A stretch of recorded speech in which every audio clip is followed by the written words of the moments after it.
May sat on the edge of her bed, staring at the intricate web of lines and colors that only she could see. These invisible threads connected everything around her, from the falling leaves outside her window to the distant stars in the night sky. "You're doing it again, aren't you?" Staring into space, her older brother Kai said, half jokingly. "It's hard to explain, Kai," May began, choosing her words carefully. "It's like I can see patterns, threads connecting everything. Imagine looking at a vast, intricate web that links all things, all events, all thoughts. It's like seeing the DNA of the universe." "That sounds incredible. It is beautiful but also scary." "What does it all mean?" Kai asked. "That's the thing.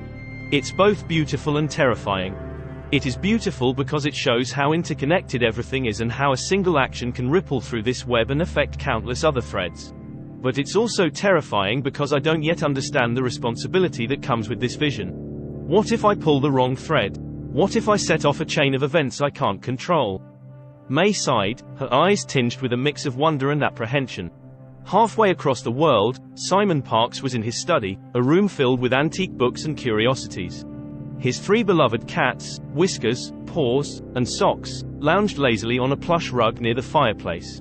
He lifted his delicate china teacup to his lips but paused just as he was about to take a sip.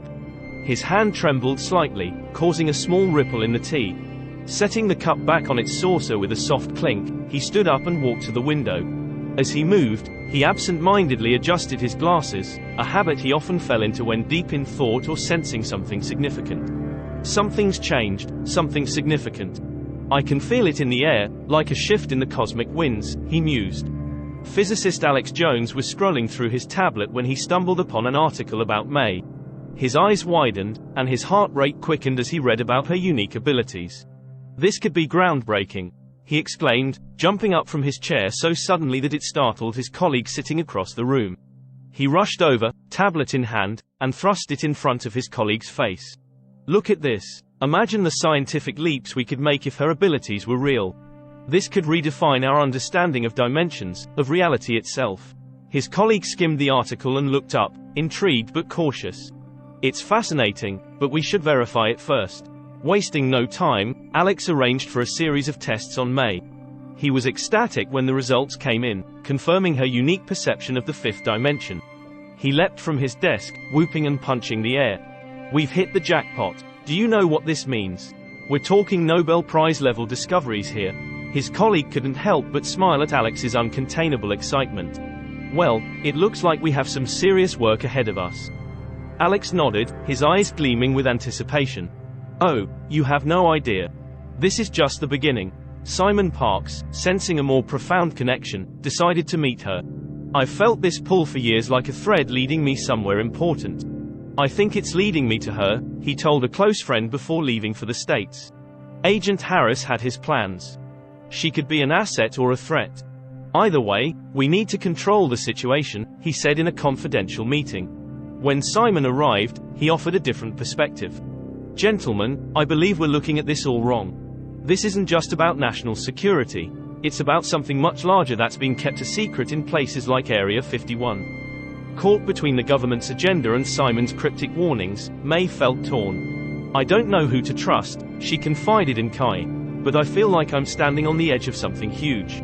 The tension reached a boiling point when May was escorted into a high-security chamber at Area 51. The room was filled with an array of mysterious objects, but one in particular caught her eye, a glowing artifact that seemed to pulse in response to her presence. "This is it, the thread I've been following," Simon said, his eyes widening in awe as he stepped closer to the artifact. May felt a magnetic pull from the artifact. Tentatively, she reached out her hand, and the moment she touched it, a surge of energy flowed through her. Visions flooded her mind, utopian and dystopian futures, worlds saved and worlds lost. "This could either save humanity or destroy it," she said, pulling her hand back, her voice tinged with fear and wonder. "It's like holding the universe's fate in my hands." Simon nodded gravely. "I've suspected as much. The 5th dimension is not just a scientific curiosity, it's a realm of glorious and terrible possibilities. The question now is, what will you do?" May looked at Simon, then at her brother Kai, who had been silently observing, and finally at Agent Harris, who seemed anxious but expectant. She took a deep breath and said, I've seen the threads of potential futures, and I believe we can choose the right one. But it's not a choice I can make alone. It's a choice we all have to make together. Everyone in the room nodded with artifact a newfound sense of unity, even Agent Harris. May reached out to the artifact again, this time more confidently. As she touched it, she focused on the threads that led to a future of enlightenment, unity, and peace. The artifact glowed brighter, and May felt she was pulling humanity into a new dimension.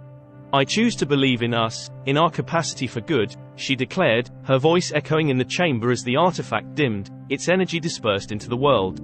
In England, Simon sat in his favorite armchair, his cat's whiskers, paws, and socks lounging nearby. He poured a cup of Earl Grey tea into one of his posh cups, the fine china decorated with intricate patterns that reminded him of the threads May spoke of. As he took a sip, he extended his little pinky, a mannerism he had picked up from his grandmother and one that he found particularly comforting. "Ah, the sweet taste of a new beginning," he said to himself, savoring the complex flavors of the tea as they mingled on his palate. He adjusted his glasses and looked at his cats, who seemed to sense his contentment.